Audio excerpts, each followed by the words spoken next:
کہ اعلیٰ حضرت رضی اللہ تعالی عنہ نے ایک روز مجھے اور چھوٹے مولانا یعنی سرکار مفتی اعظم دونوں کو بلایا اور ایک قالین بچھایا، اس پر 2 مسندیں لگوائیں، 2 ڈیسک سامنے رکھے اور پھر میرا اور ان کا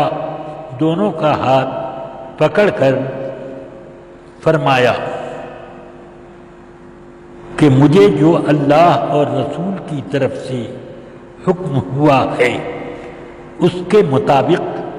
آپ دونوں کو میں قاضی اسلام مقرر کرتا ہوں۔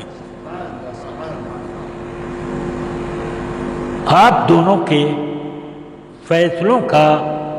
حکم وہی ہوگا جو قاضی شرع کے فیصلے کا حکم ہوتا ہے۔ یہ الفاظ اس میں ہیں۔ اعلیٰ حضرت رضی اللہ تعالیٰ عنہ کی شخصیت وہ ہے کہ آپ پورے عالم اسلام میں کئی صدی پہلے سے لے کر اور کئی صدی بعد تک اس شان کے حامل ہیں کہ آپ کی مثال نہیں ملتی علم، تقوی، پرہیزگاری اور مجددیت کی شان میں۔ وہ اپنی ایک مثال خود ہیں۔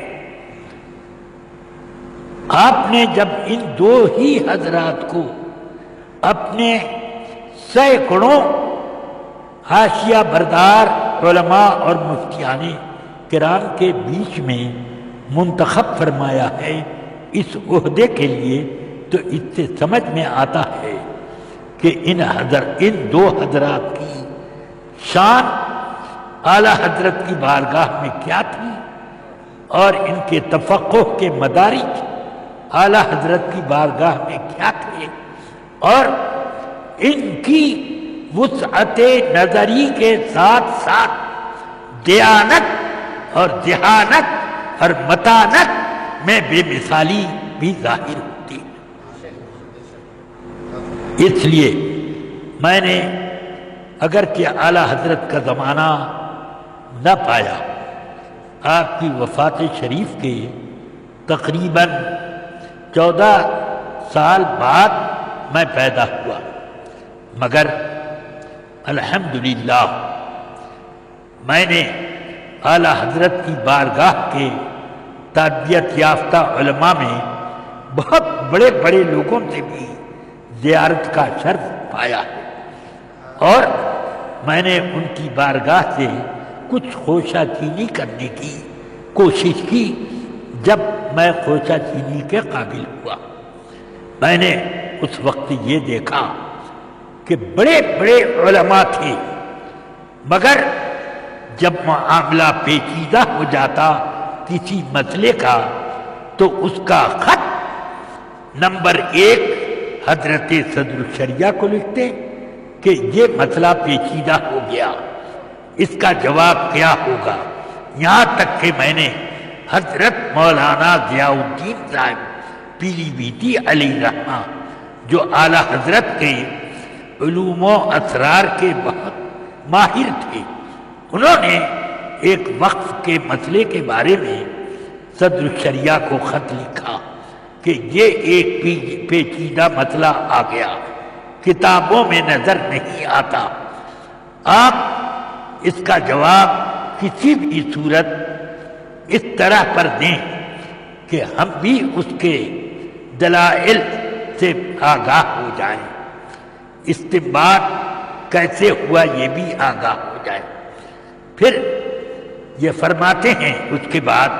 اپنے خط میں کہ اب اعلیٰ حضرت کے بعد کون رہ گیا جس کے پاس ہم کوئی درخواست پیش کریں ان سب مسائل میں۔ بہرحال اس سے یہ سمجھ میں آتا ہے کہ ان دونوں کو فقہی بصیرت کے معاملے میں جو شان حاصل تھی اس کا اعتراف ان کے معاصرین کو بھی تھا۔ حالانکہ حضرت مولانا ضیاء الدین پیلیبھیتی علیہ رحمہ عمر میں حضرت صدر الشریعہ سے زیادہ آگے تھے، اور اعلی حضرت سے کی بارگاہ میں رہنے کا فیض ان کو صدر الشریعہ سے بہت پہلے سے تھا، مگر اس کے باوجود بھی وہ یہ کہہ رہے، سمجھ گیا؟ تو اور مفتی اعظم علیہ رحمہ کی بھی شان بڑی بلند تھی۔ فتاوی رضویہ میں مفتی اعظم کے چند فتاوی ایسے ہیں جس پر اعلی حضرت نے تصدیق فرمائی، اور اس تصدیق کی وجہ سے اعلی حضرت نے اس کو اپنے فتاوی میں شامل کیا۔ اس کی کوئی حیثیت تھی؟ اگر حیثیت کوئی نہ تھی تو حضور سرکار سیدنا اعلی حضرت اپنے فتاوی میں ان کے فتاوی کو شامل نہ کرتے۔ اور اس زمانے میں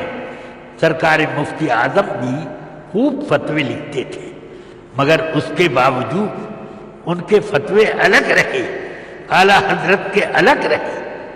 کسی ایک فتوے کو یا چند فتوے کو فتاوی رضویہ میں داخل کرنا اس بات کی دلیل ہے کہ اس میں کچھ شان تفقہ ظاہر ہے جو اعلی حضرت رضی اللہ تعالی عنہ اپنے فتوے کے مرتبے میں اس کو رکھ رہے ہیں، یہ شان ہے۔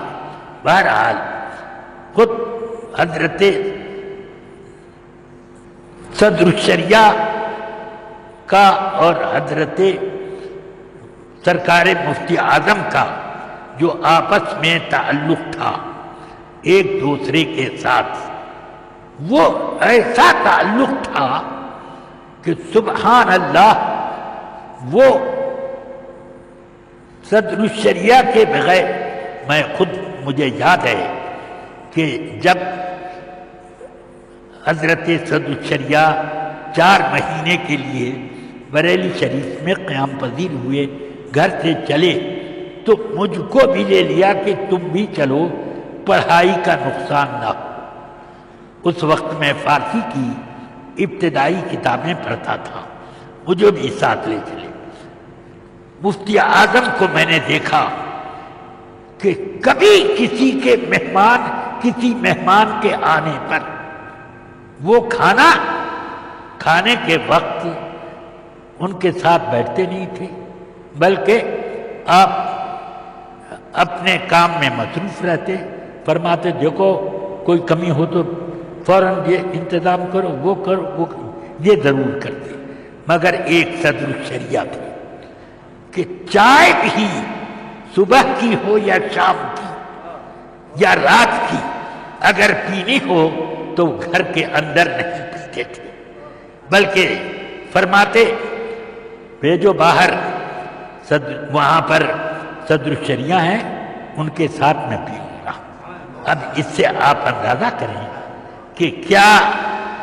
ان کے اور ان کے آپس میں تعلقات تھے۔ ناشتہ، دوپہر کا کھانا، رات کا کھانا، یہ سب حضرت صدر الشریعہ اور وہ دونوں ایک ساتھ ہی کرتے تھے۔ اس میں الحمدللہ اس غلام اعلی حضرت کا بھی ایک حصہ یہ رہا کہ دسترخوان کی خوشہ چینی کا مجھ کو بھی وقت ملتا رہا۔ الحمدللہ یہ سرکار مفتی اعظم اور صدر الشریعہ کے درمیان یہ تعلقات تھے۔